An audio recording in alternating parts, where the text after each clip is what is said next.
Scripture reading this morning comes from Psalm 92. And over the weeks approaching Thanksgiving, we are reading Psalms of gratitude to God. And it seems an appropriate way for our hearts to be thankful with the approaching holiday. And so today's Psalm, as I said, is Psalm 92. And this Psalm was written to be sung among God's people on the day of worship.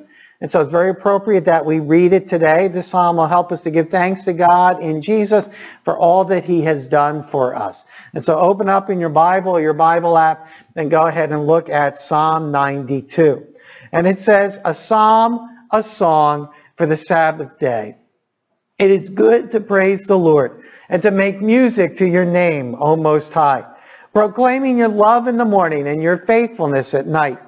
To the music of the 10-string lyre and the melody of the harp. For you make me glad by your deeds, Lord. I sing for joy at what your hands have done. How great are your works, Lord. How profound your thoughts. Senseless people do not know. Fools do not understand. That though the wicked spring up like grass and all evildoers flourish, they will be destroyed forever. But you, Lord, are forever exalted. For surely your enemies, Lord, surely your enemies will perish. All evildoers will be scattered. You have exalted my horn like that of a wild ox. Fine oils have been poured on me. My eyes have seen the defeat of my adversaries. My ears have heard the rout of my wicked foes. The righteous will flourish like a palm tree. They will grow like a cedar of Lebanon. Planted in the house of the Lord, they will flourish in the courts of our God. They will still bear fruit in old age. They will stay fresh and green, proclaiming, the Lord is upright. He is my rock, and there is no wickedness in him. Let's have a word of prayer together. Father, we thank you that you indeed are our rock. We thank you that you are the one that we can depend on in troubled and difficult times. And Father, we know that 2020 has been a difficult year.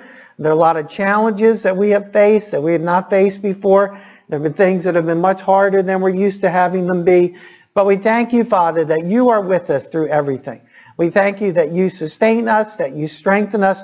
Father, we thank you that your presence is with us to give us joy and hope even in the most difficult of times. And so we thank you, Father, that we can gather here this morning to celebrate you and to celebrate your Son, Jesus Christ.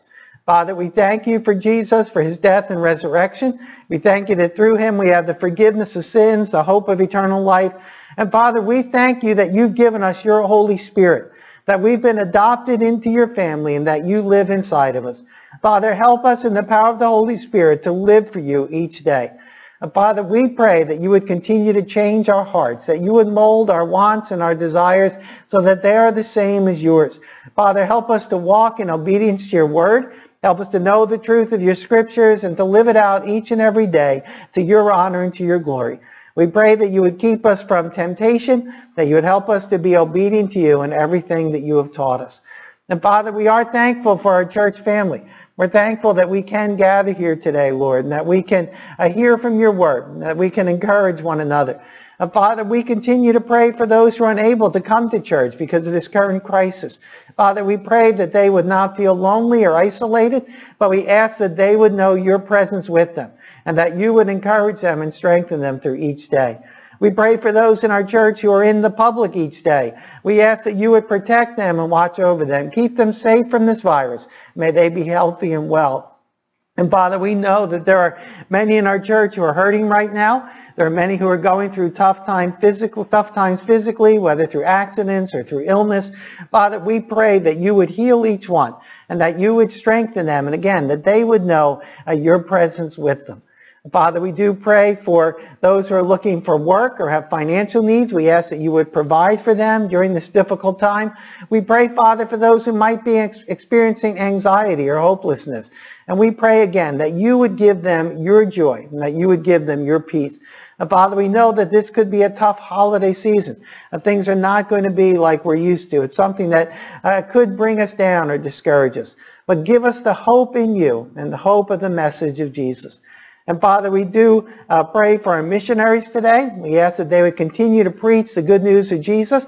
Help them not to be discouraged during these times, Father.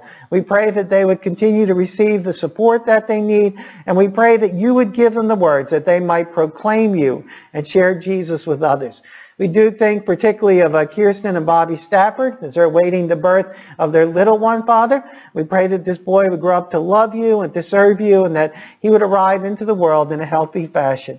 Father, we continue to remember the Winslow family as they struggle with COVID. We pray that you would bring healing to them and that you would give them strength. And we pray for the Mahazes as there was a COVID where they work as well. And we pray that no one else would get sick there, but that you would keep that group safe and strong. We thank you for the extra workers you've provided for them and for the men who are able to receive counseling for their drug and alcohol addictions.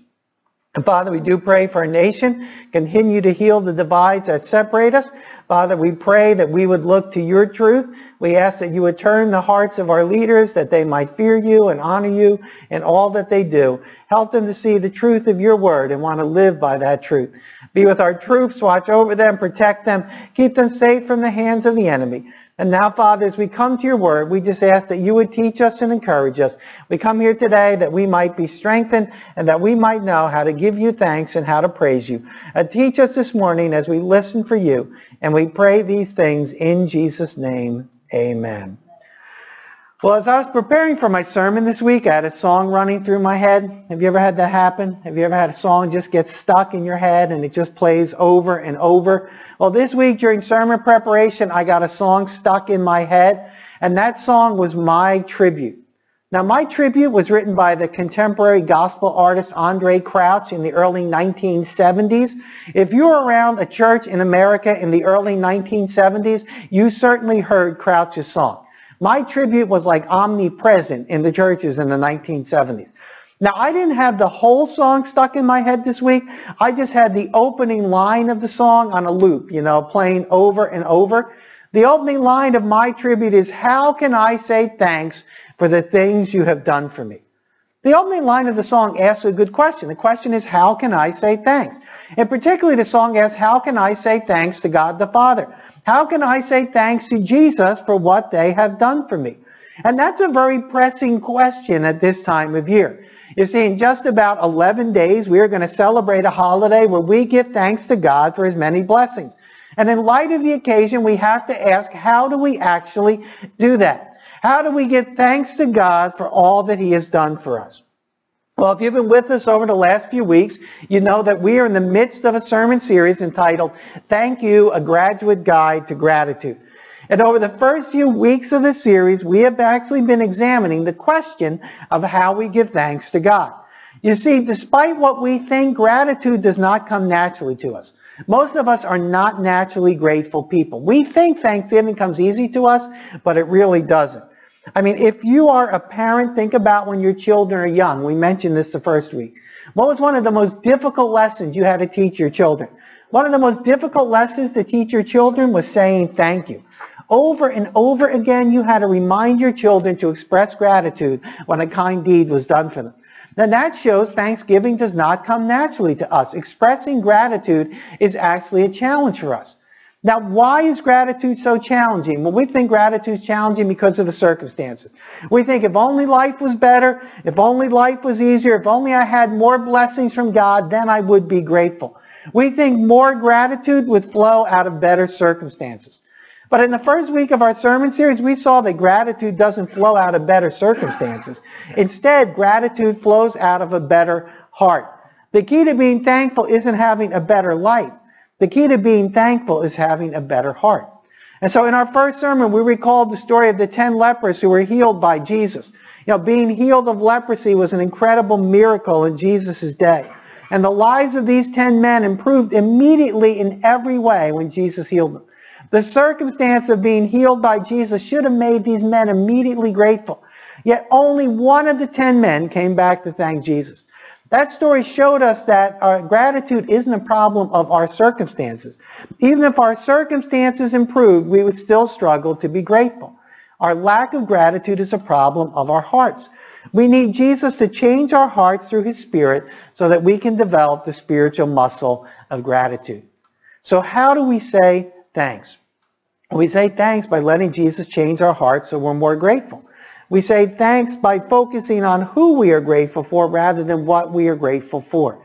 That was our big idea last week. Last week we saw how to give thanks in all circumstances, even bad circumstances. And so last week we looked at the story of the Old Testament prophet Habakkuk. We saw that he gave thanks even when there was nothing to give thanks for. How did he do that? Habakkuk gave thanks in difficult times, not by focusing on what he was thankful for, but instead he focused on who he was thankful for. Habakkuk knew even when the blessings stopped flowing, he could still be grateful for God. And so the circumstances of our life change, but God never does.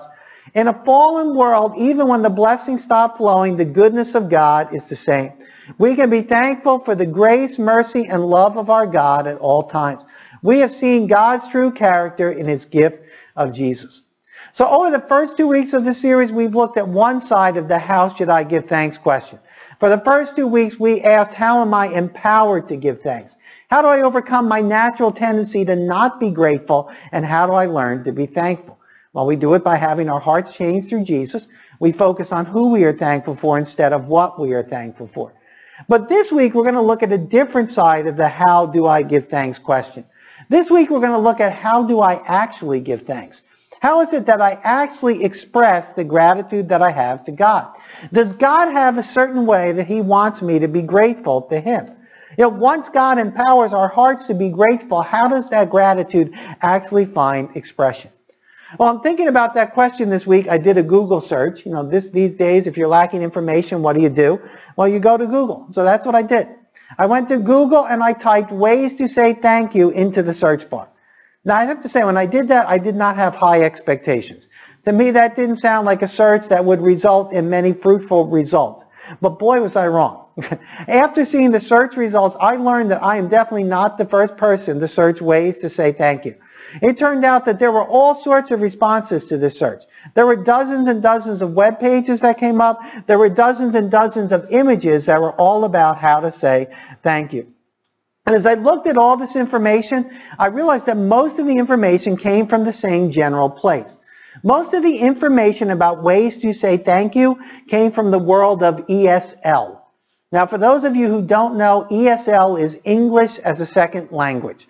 And so my guess is that people who are not native speakers get tired of saying thank you over and over again. Like all of us, non-English speakers want some variety. They want a new way of saying thank you so they don't have to say those 2 words repeatedly. I get that. That makes sense. And so ESL teachers apparently have created all these posters with different ways to express gratitude in English. I saw one poster that had 55 ways to say thank you. Not to be outdone, another poster had 66 ways to say thank you. The one being posted on our screens right now here has only 20 ways to say thanks. But I assume those 20 are some of the best ways of saying thanks. You can see some of the things right here. It says, thank you so much. You're an angel. You're too kind. Thanks a bunch. You saved my life. You saved my day. I am very thankful. I do not know how to thank you. My gratitude knows no bounds. Thank you for everything. And there's even a whole nother column with all of these ways. I mean, your dad. I can't thank you enough. A million thanks to you. There are a lot of good ways to say thanks, aren't there? And when I did my web search on ways to say thank you, the emphasis was pretty much all on words. Apparently, Google took say thank you quite literally. Almost all of the results had to do with speaking. Now, the assumption made about giving thanks is that it always took oral expression. So I give thanks by telling someone else my gratitude. And I think that's an assumption most people make today. I think most people assume that giving thanks is an action that's done with our voice box. To us, Thanksgiving is primarily about speaking words of gratitude. But let's think about it a little bit. We do say thanks in ways that don't include words, don't we? I think we do. I mean, one way that we can express thanksgiving is through giving. I mean, you all recently said thanks to me in a way that went beyond words. Now, most of you know that October has been designated Pastor Appreciation Month. I have no idea who designated October Pastor Appreciation Month, but apparently somebody somewhere did. And so we now recognize October as Pastor Appreciation Month. And so in October, you all took time to thank me for being your pastor. And how did you do that? Well, some of you did thank me with words. I received some beautiful cards from many of you.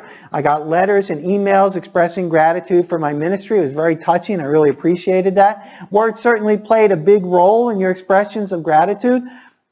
But you not only said thank you with words, you also said thank you with a gift. And so on the last Sunday of October, Jim Clifford presented me with a check that had been collected from the congregation. In a difficult year financially, you sacrificially gave money as a way of expressing thanks to me. And I'm very humbled by that. I mean, I really appreciate your generosity. I feel undeserving of it, but I appreciate it. And when you said thanks, you didn't just include words, you also expressed thanks through giving generously. And so we recognize that Thanksgiving often goes beyond what we say. When we think of ways to be thankful, we cannot just limit ourselves to words. Yet somehow I think at the Thanksgiving season, that's exactly what we do. Most of our expression of thanks to God is found in our words. You know, we sort of simply recite a list of things that we are thankful for, and then we think we're done with the gratitude. Is that really all that God wants from us, an oral expression of thanksgiving? Is God just happy with like a 30-second recitation of some blessings that he threw our way in the past year? Or does God want more from us? How can we say thanks for all the things that he has done for us? Well, if we want to learn how to give thanks, I think we have to go back to the Old Testament. And in particular, we have to go back to the Old Testament book of Leviticus. You see, in Leviticus, God gave his people instructions about thanksgiving.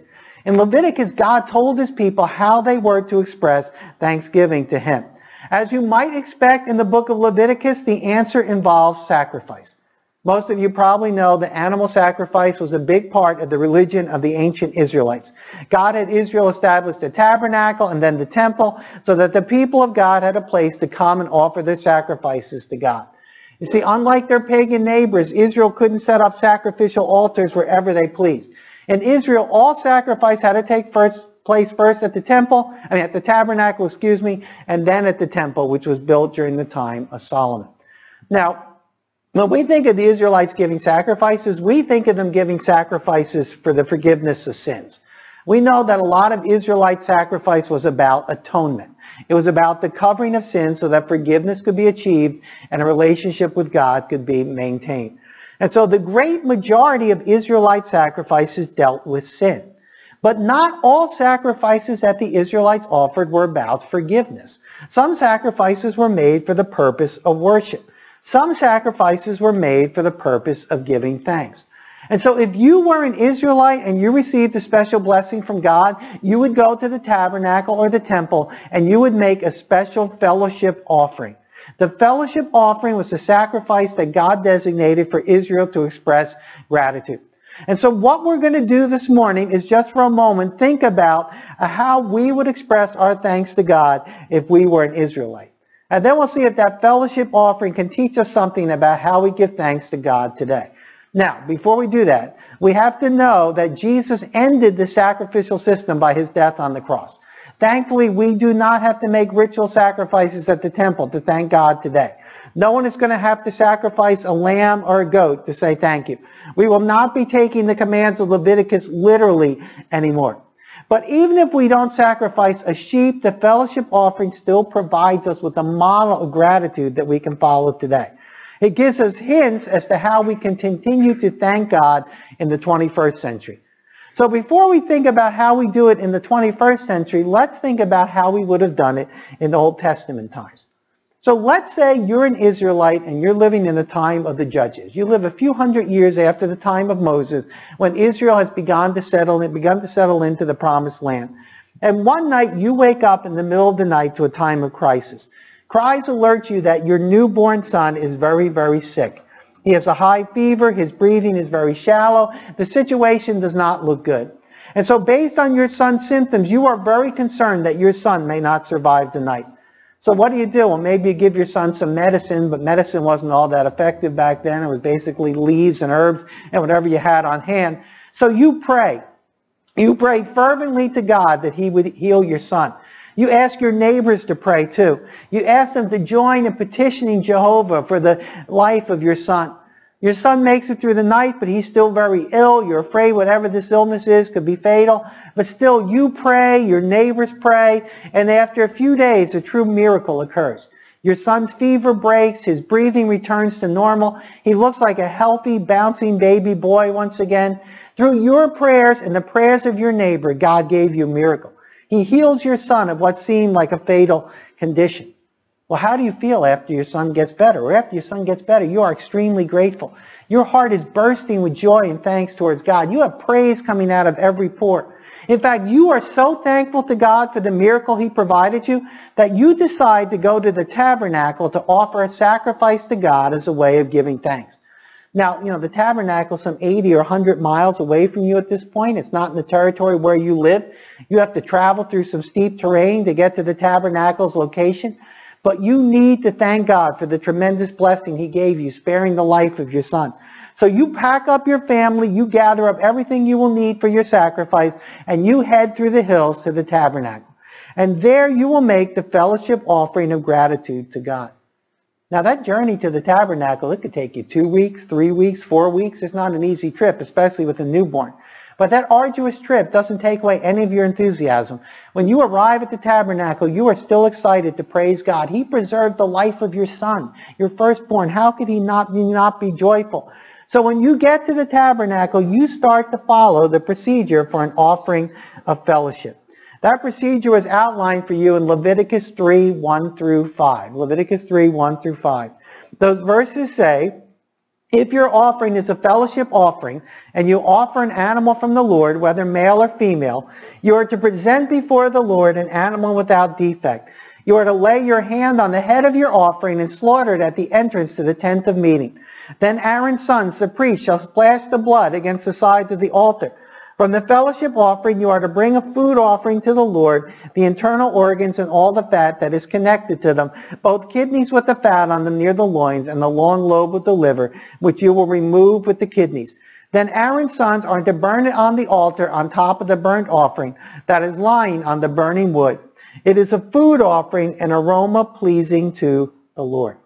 And so you have brought a sheep, a ewe from your flock without spot or blemish. Now that ewe might have been valuable to you for breeding purposes, but you don't even consider that now. You are so thankful to God that you want to give him your very best. And thus you present the ewe to the priest who pronounces it an acceptable offering. You place your hand on the ewe's head, and then you slaughter it at the altar right outside the tent of meeting, the place where God's presence dwells. The priest takes the lamb, and he puts the lamb's blood on the altar as a sign of the forgiveness of sins.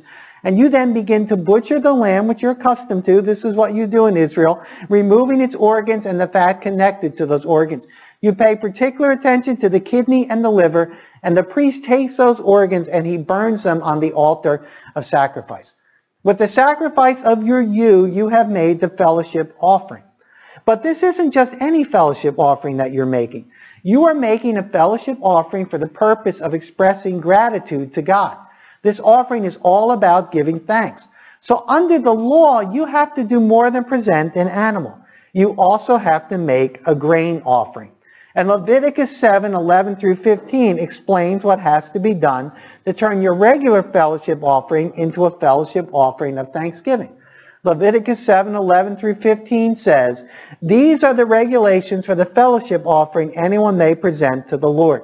If they offer it as an expression of thankfulness, then along with this thanks offering, the sheep, they are to offer thick loaves made without yeast and with olive oil mixed in, thin loaves made without yeast and brushed with oil, and thick loaves of the finest flour, well kneaded and with oil mixed in. Along with their fellowship offering of thanksgiving, again the sheep, they are to present an offering with thick loaves of bread made with yeast. They are to bring one of each kind as an offering, a contribution to the Lord. It belongs to the priest who splashes the blood of the fellowship offering against the altar. So you knew the instructions of Leviticus 7 and you followed them. So before you journey to the tabernacle, you bake several loaves each of 3 different types of bread. Now breaking bread in those days was not very easy. You didn't have ovens and mixers and easy access to water. Still, you labored over several days of preparation and joyfully made the bread for your sacrifice. As the ewe was being offered, you set aside 1 loaf of each type of bread for the priest, keeping the remaining bread for yourself. And when the time came to present the priest with the bread, you held each loaf aloft over your head, extending it to heaven. Then as you held the bread to the sky, you gave praise and thanks to God for the healing of your son. You shouted praise and gratitude for this miracle. You wanted everyone at the tabernacle to know what God had done for you. Perhaps you wrote a special prayer or a special song for this occasion that celebrated God. Everyone there had to know how thankful you were. And so your sacrifices are now over.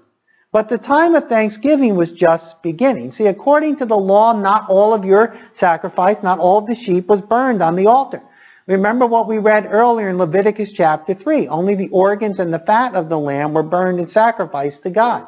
The rest of the lamb actually belonged to the priest and to you.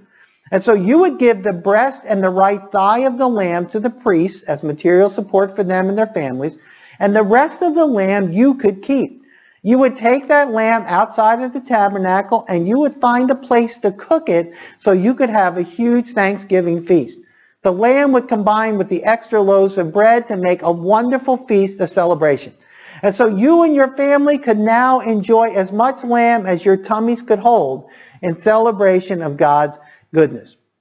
Of course, there was one issue. The issue is that sheep have a lot of meat. I actually had to look it up this week because I was curious. According to Penn State University, the average sheep produces 50 pounds of edible meat.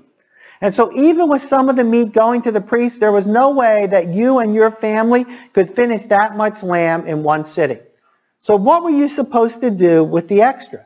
Well, you could enjoy leftovers. You could have lamb sandwiches for a few days, enjoying the lamb and that wonderful bread. But refrigerators, they didn't exist in ancient times. Keeping leftovers wasn't easy. Plus, the law said that the meat of a Thanksgiving fellowship offering had to be eaten in one day. And so, under the law, you were not allowed to keep the meat beyond the day that the sacrifice was offered. Now, it wasn't that way with all fellowship offerings. With some of the fellowship offerings, you had 2 or 3 days to eat the meat, but not with the Thanksgiving offering. With the Thanksgiving offering, all the meat of the lamb had to be gone in a day. All 50 pounds or whatever was left for you, 35, 40, whatever it was, had to be eaten. How could that be accomplished? Well, the way you got rid of all the meat in one day was to invite friends and family to eat the sheep with you. Sometimes you might even invite strangers to the meal. In this way, the sacrifice of Thanksgiving became a big party. And so God's generosity to you ended up in generosity to others as you shared a special meal with them. God's blessing of you would in turn lead you to bless others. And so after you made the sacrifice, you'd have a big party or barbecue. When giving thanks, you didn't only give thanks to God through religious ritual at the tabernacle, you also expressed thanks to God through joyful generosity to others. And undoubtedly, the feast went late into the day. Now, if any of the meat was left over at the end of the feast, you burned it before sundown in accordance with the law. Your celebration of God's thanks was now officially ended, even as you continued to have gratitude in your heart. That was how an Old Testament believer would give thanks to God.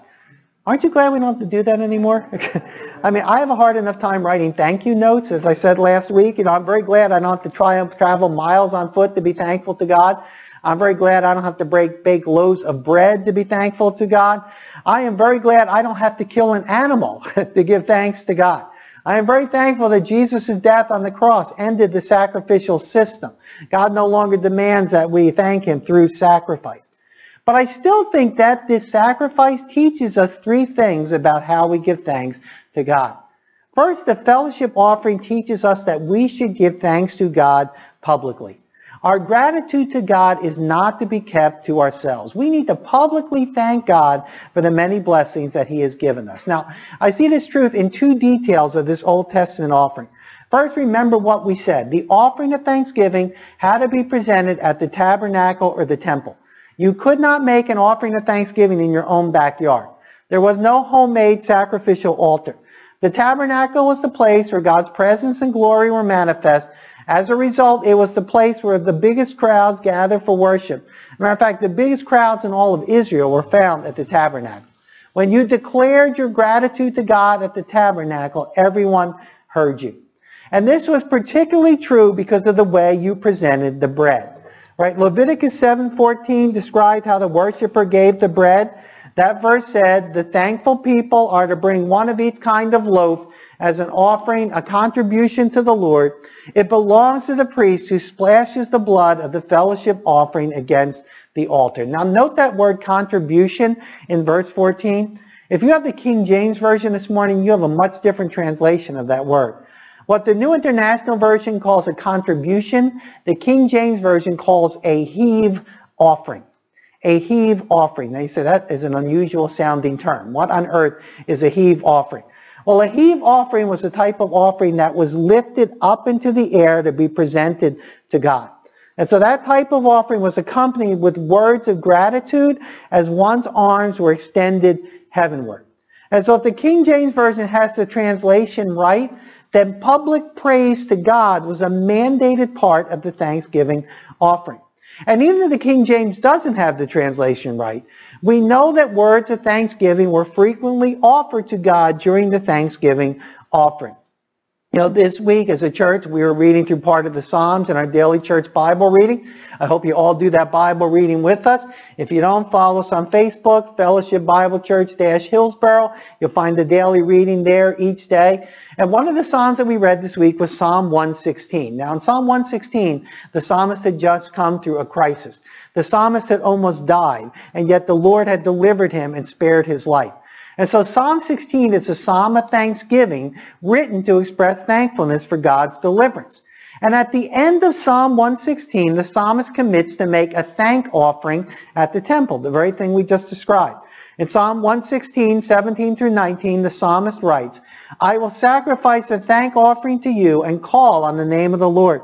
I will fulfill my vows to the Lord in the presence of all his people, in the courts of the house of the Lord, in your midst, Jerusalem. Praise the Lord." Note what the psalmist says. He's going to sacrifice a thank offering. He's going to call on the name of the Lord. And where does the psalmist say he will do this? He says he will do this in the presence of all God's people. He will go to the temple and make a declaration of thanks with an audience.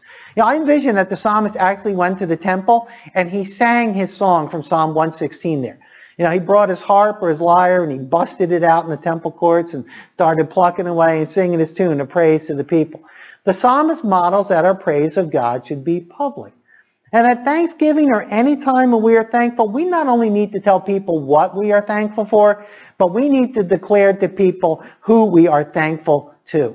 We need to give praise to God in front of others for the good that he has given us.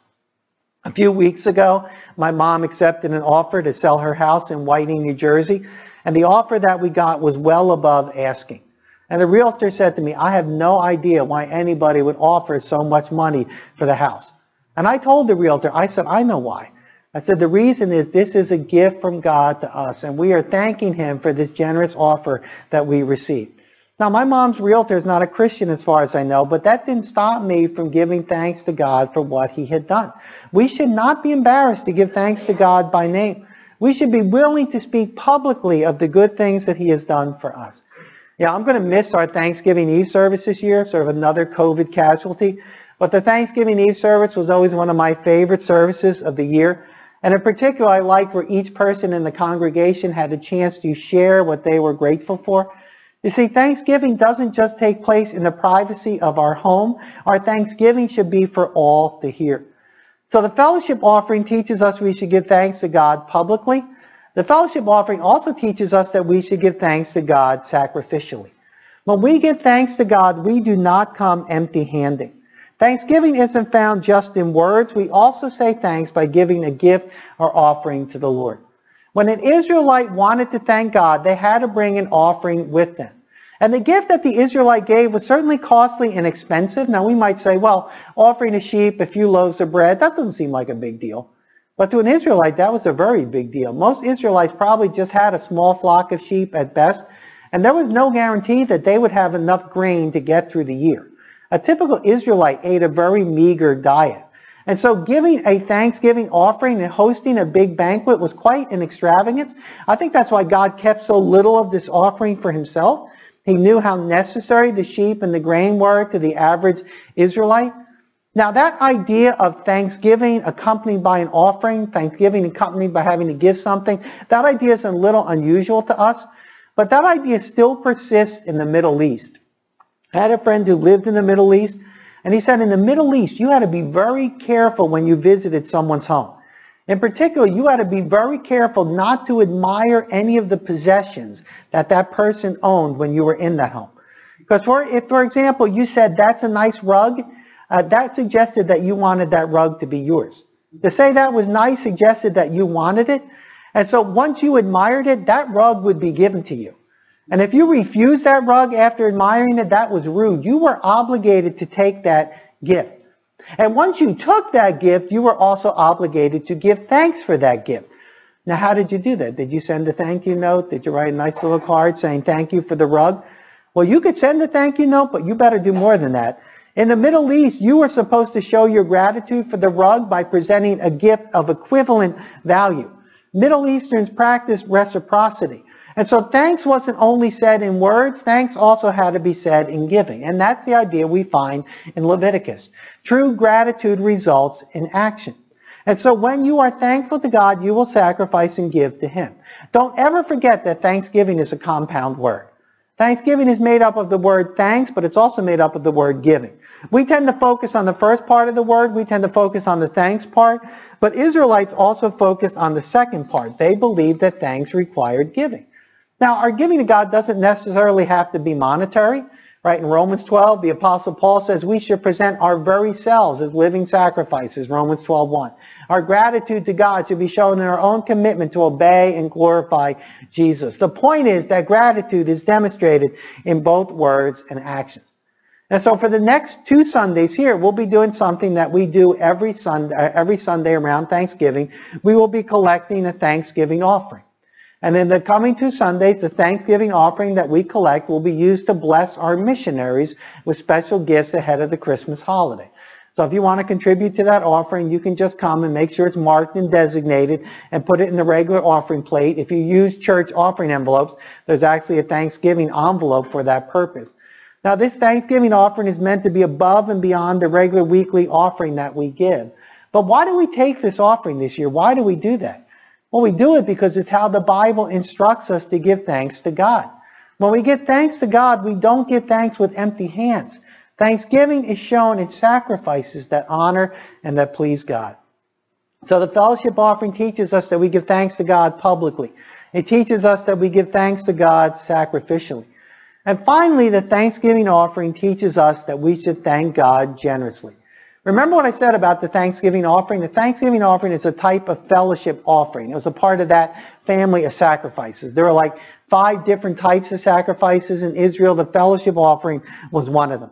And when people gave fellowship offerings, they always kept some part of the offering for themselves. Now, there were certain offerings where that would not happen. Many of the sin offerings, the whole offering went on the altar to God. Some of it might have been kept for the priest. Those offerings, none of it went to the worshiper. But the fellowship offerings were different. The worshipers always got to keep some of the offering for themselves. And typically, Israelites, as I said, had more than one day to consume the leftovers of their sacrifice.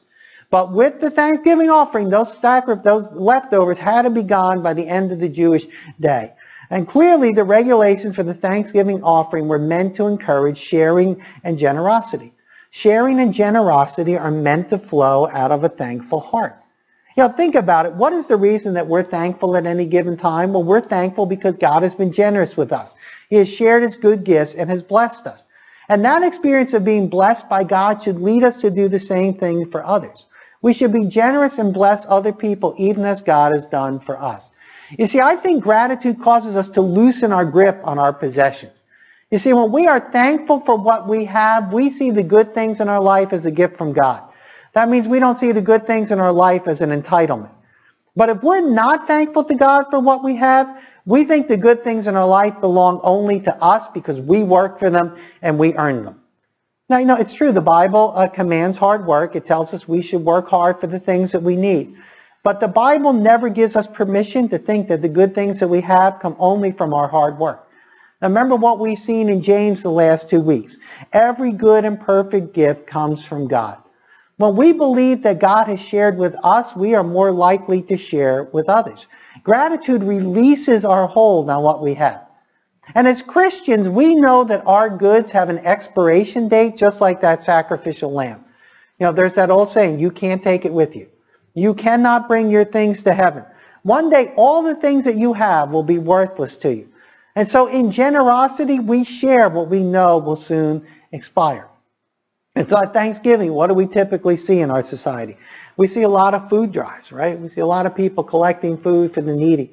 And the fellowship offering shows us that that is a perfect way to express thanks to God. God not only wants us to give thanks to Him, He also wants us to give and be a blessing to others. Giving to others is not just a way of meeting their needs. Giving is also a way to say thank you to God. So how can I say thanks for the things that you have done for me? Well, we give public expressions of our gratitude. We come to God with special offerings demonstrating our gratitude. We share with others as God has shared with us. You see, the big idea today is that Thanksgiving isn't just about the thanks, it is also about the giving. Thanksgiving isn't just about the thanks, it is also about the giving. And so where are you giving this year? Who can you tell about the things that God has done for you?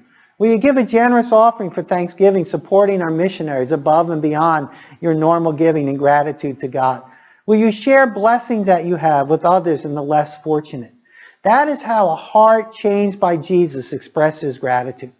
And so I hope that we will all express our thanks to God in appropriate ways in this Thanksgiving season and beyond. Let's have a word of prayer together. Father, we are thankful to you for all that you have done for us in Jesus. Father, as that song suggests for us, there is no way that we can ever fully express thanks. Our words and even our actions can't add up to what you have done for us. But Father, we do want our gratitude to be expressed. And so we pray that we would not be ashamed to confess you before others and to give thanks for all the blessings that we have received from you. May we name you as the one who has brought every good thing into our life. And Father, we pray that we would give sacrificially to you and that we would be generous with others. Father, help us to realize that all that we have is from you. And in gratitude, loosen our grip on our things so that we can worship you and praise you. Father, we are so very thankful, but may our thankfulness not just be found in what we say, but may it also be seen in what we do. And so help us each day to demonstrate our gratitude in the way that we live, in the way that we use the things that you have provided. And all this we pray in Jesus' name. Amen.